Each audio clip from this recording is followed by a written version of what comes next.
Olá! Hoje a gente vai dar uma olhada em alguns conceitos básicos da microeconomia. A microeconomia é a parte da economia que estuda o comportamento individual dos agentes econômicos. Os agentes econômicos são 4, por simplificação.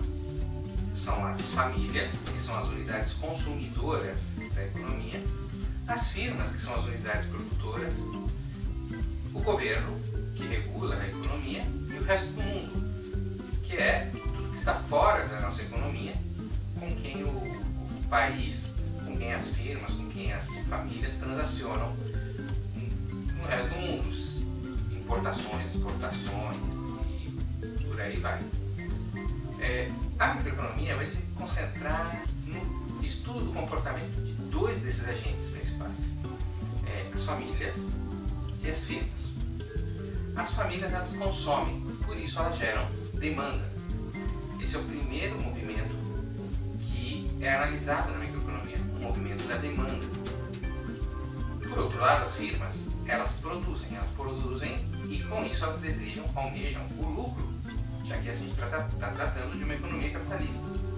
Por isso as empresas, elas se apresentam com um movimento de oferta. Elas querem ofertar o seu produto, elas querem vender o seu produto. Cada uma delas motivadas por razões concretas diferentes, uma quer o lucro, a outra quer melhorar o seu bem-estar, mas essas curvas acabam se encontrando em um ambiente que a gente vai ver daqui a pouquinho. Primeiro, vamos ver como é que se configuram as curvas de demanda e as curvas de oferta. Esse é o formato matemático da curva de oferta. Novamente, ela pode ser linear, ela pode ser não linear, mas o que vai caracterizar a curva de oferta é a relação direta entre o preço e a quantidade. Ou seja, graficamente é mais fácil de entender. Quanto maior o preço, maior vai ser a quantidade ofertada. Por quê? Economicamente, porque o dono da empresa, o proprietário da firma, ele quer obter lucro.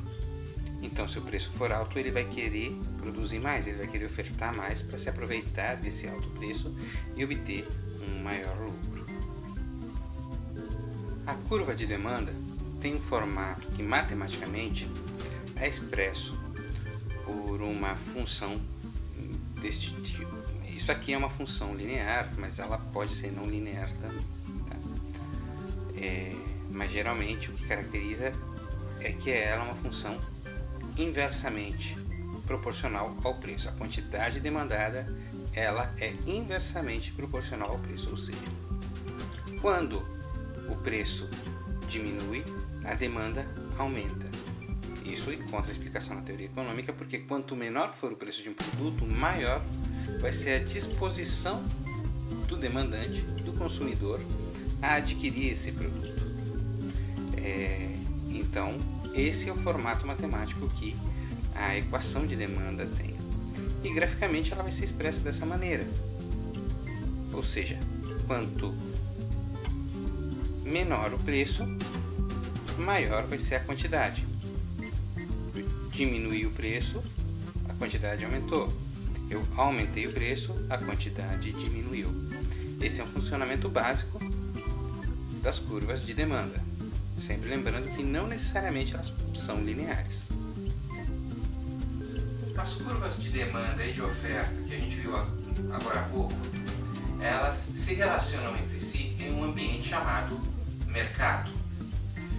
Esse mercado vai funcionar como uma espécie de um leilão, onde os demandantes estão dispostos a comprar uma determinada quantidade de um determinado preço e os ofertantes, por sua vez, estão dispostos a ofertar uma determinada quantidade por um determinado preço. Não é difícil de entender que os interesses dos dois, demandantes e ofertantes, são um tanto contraditórios à primeira vista. Um quer ganhar o máximo possível, quer vender a maior quantidade possível de produto pelo maior preço, E o outro lado, os demandantes querem comprar a maior quantidade de produto pelo menor preço, porque isso vai elevar o seu nível de bem-estar. É aí que entra o mecanismo de mercado. Aquilo que Adam Smith tinha chamado da mão invisível. Vão ocorrendo negociações e até que se chega a uma quantidade onde tanto demandantes e ofertantes estão dispostos a transacionar a um determinado preço. Esse é o chamado ponto de equilíbrio. Graficamente dá para entender bem melhor como que isso funciona. Aqui a gente tem esse ambiente de mercado representado graficamente. Temos duas equações, uma de demanda, outra de oferta, e elas possuem suas representações gráficas. O ponto de equilíbrio, ele se dá quando a quantidade ofertada é igual à quantidade demandada e o preço de oferta é igual ao preço de demanda, nessas condições. O que ocorre somente nesse ponto aqui, onde as curvas se cruzam, certo?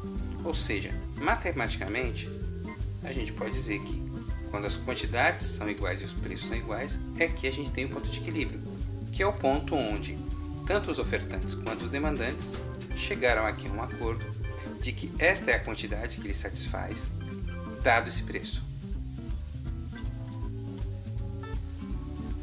Agora, a gente vai aplicar esse conhecimento que a gente viu agora há pouco em um exercício muito comumente cobrado em provas de microeconomia, tanto em faculdades quanto em concursos públicos, certo? Inclusive esse exercício a gente retirou de uma prova de concurso público. Vamos ver agora como que isso aí é resolvido.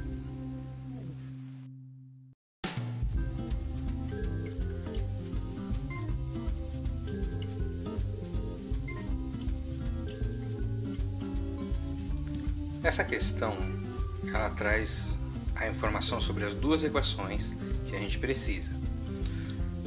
A equação que determina a quantidade ofertada e a equação que determina a quantidade demandada. Ela pede a quantidade de equilíbrio, ou seja, a gente sabe que no ponto de equilíbrio as quantidades são iguais, é onde as retas se cruzam, ou seja, a quantidade ofertada é igual à quantidade demandada. Logo, basta igualar as duas equações, já que a quantidade ofertada é igual à quantidade demandada. Então, 320 mais P é igual a 420 menos 4P. Aí basta organizar a equação, onde a gente vai ter, logo depois de mover todos os elementos, a gente vai acabar descobrindo que P é igual a 20. Mas cuidado, a questão não pergunta P. P é o preço. A questão quer saber a quantidade. O que a gente descobriu aqui é o preço. Para chegar até a quantidade, como o exercício pede,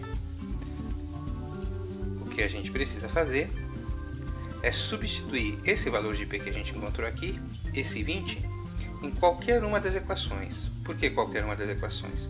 Porque as duas equações tratam do ponto de equilíbrio, elas se igualam nesse ponto. Então, se eu pegar esse 20 e colocar na equação de oferta, faço o desenvolvimento dela e vou saber que a quantidade ofertada no ponto de equilíbrio, ou a quantidade de equilíbrio, é 340. Se eu pegar esse mesmo 20 que eu descobri como preço no ponto de equilíbrio e passar para a quantidade demandada, substituindo P por 20, também, após o desenvolvimento, eu vou descobrir que a quantidade demandada é igual a 340. A mesma quantidade, porque essa é a própria definição do que é o preço de equilíbrio, o ponto de equilíbrio. Graficamente, o desenho ficaria assim, é o ponto onde as retas se cruzam, com a coordenada do preço igual a 20 e da quantidade igual a 340. Existem situações onde o preço de uma mercadoria pode ser estabelecido unilateralmente por um dos agentes a seu critério. Obviamente que isso vai resultar num mau funcionamento do mecanismo de mercado e isso vai gerar excedentes. Esse tipo de colocação ela é feita comumente em provas de concurso também. Então vamos dar uma olhada em como que a gente resolve matematicamente uma situação dessa para definir onde é excedente e por parte de qual agente existe esse excedente. Dá uma olhada agora.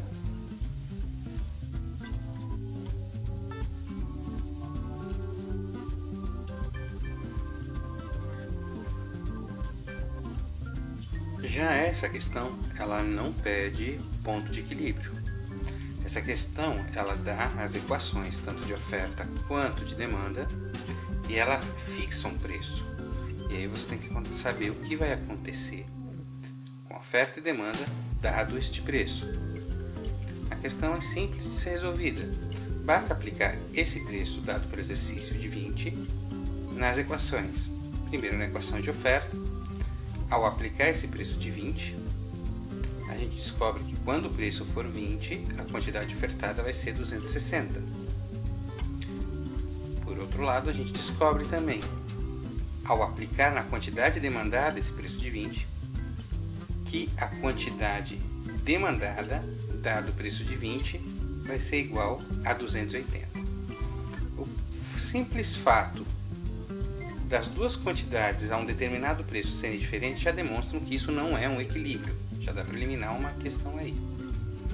A gente descobre que tem mais demanda do que oferta esse preço. Logo, você tem um excedente de demanda.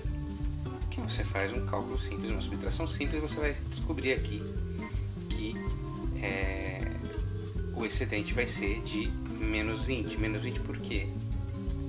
Porque graficamente esse menos está querendo dizer que é um excedente de demanda que graficamente se localiza nessa parte aqui. O preço de equilíbrio ele está aqui em cima. Se você fizer o cálculo como um exercício aqui, você vai perceber que o preço de equilíbrio é igual a 24, ou seja, ele está um pouco acima aqui dos 20 que foram colocados. Essa área que está aqui é o chamado excedente de demanda. Se ele estiver aqui embaixo, excedente de demanda. Se estiver aqui em cima, excedente de oferta. E aí, o exercício está resolvido. Você tem um excedente de demanda de 20 unidades.